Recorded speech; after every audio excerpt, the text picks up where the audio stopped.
Para todos aqueles que têm acompanhado os estudos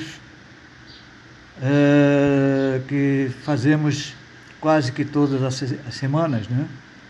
Nosso estudo de hoje está na oração de Jabes, registrado em 1 de Crônicas, capítulo 4, versículos 9 e 10. Você procure na sua Bíblia, para que você aprenda a ler a própria Bíblia. Quem era Jabes? Ele era um descendente de Judá. Judá era o quarto filho de Jacó com a irmã Leia, ou Lia, sendo ele reconhecido biblicamente que foi aquele que recebeu de Deus tudo que ele pediu. Que maravilha, não? E sua oração inicial foi pedir ser protegido de todo mal e tristezas. Um excelente exemplo para os dias de hoje, do qual vivemos neste mundo caótico, caído de pecados, né? Por isso é importante pedir a Deus sempre esta proteção do mal que nos cerca, infelizmente até mesmo entre irmãos. Verdade. Bem, meu amigo, meu irmão, o resumo da oração de Jabes estarei relatando da seguinte maneira. Primeiro, ele pediu a Deus a proteção e que o abençoasse muitíssimo. Está no verso 10. Tanto na época de Jabes como nos dias de hoje, viver sem a graça divina é praticamente impossível, né? A Bíblia nos traz, no livro de Deuteronômio, dos 5 livros do Pentateuco, capítulo 28, que nos relata as bênçãos de Deus para os que ouvem e buscam a Ele. E que Ele diz, quando ouvires a minha voz e obedeceres, serás abençoado.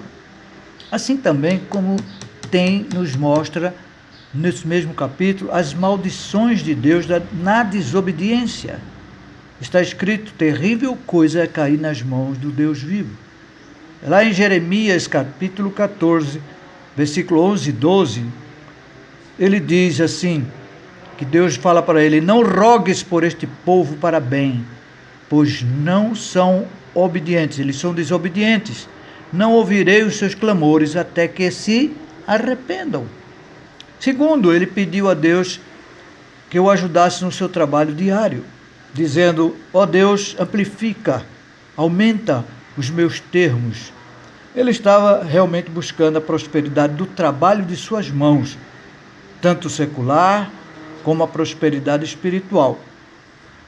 A prosperidade secular, todos nós sabemos, é ter um bom emprego, um bom salário e ser reconhecido de suas qualidades.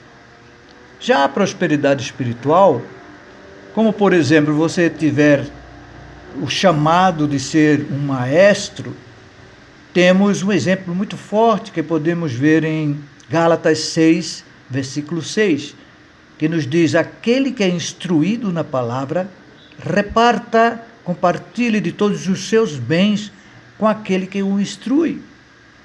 O apóstolo Paulo acrescenta em 1 Coríntios capítulo 9, versículos de 7 a 12, ele diz que os alunos devem cuidar das necessidades materiais de seus mestres e acrescenta em 1 Timóteo capítulo 5, versículos 17 e 18, que digno é o obreiro do seu salário. Pois é muito fácil receber os benefícios de um bom ensino bíblico e ignorar as necessidades físicas e financeiras do maestro. E ainda por cima, irmãos, não ser honrado por tudo que ensinou.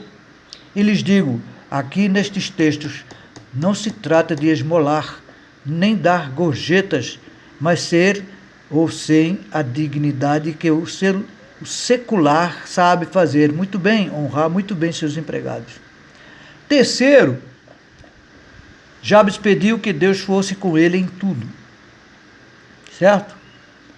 Em Salmo 122, capítulo 6, versículo 6, diz, prosperarão aqueles que te amam, os que te buscam ao Senhor de verdade não serão envergonhados, não serão abandonados, não serão vituperados, censurados, criticados ou desprezados. Jabes já vivia isso em sua época e clamou a Deus o amor verdadeiro e a sua misericórdia.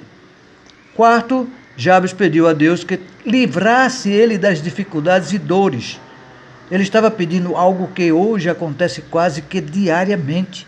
a insegurança que vive o ser humano. Os servos de Deus, mesmo servindo, trabalhando arduamente, às vezes por amor, sendo fiel, zeloso, preocupado com o bem-estar do seu próximo. Nós sabemos que o inimigo ataca ferozmente e, por vezes, o soldado na guerra, na frente da batalha, fica ferido, sabe? E muitos deixam o soldado morrer como inútil, às vezes considerado mau, ou malo, como se diz em espanhol, bandido, sem direito à justiça.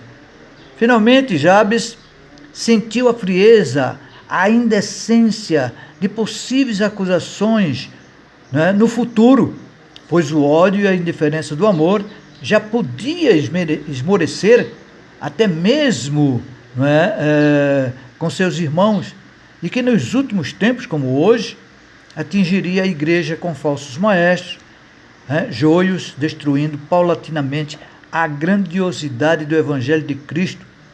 E o pior, todos mascarados, uma ordem do governo para esconder a careta feia daquele que te abraça e te diz: eu te amo. Sabe, talvez ninguém acredite mais em você, meu amigo, meu irmão, pois por um erro cometido ou tenha sido abandonado por todos. Faça o seguinte imediatamente: clame a Deus, como fez Jabes, pedindo misericórdia, pois as pessoas hoje em dia costumam querer limitar a você quando eles querem o poder e você é o empecilho. Lembre-se, Deus não perdoa. Se Deus não perdoar nossas transgressões, quem subsistirá? Ninguém. Deus abençoe você neste domingo e que lhe dê aquilo que você clamar ao Senhor de verdade, de todo o seu coração. Até a próxima.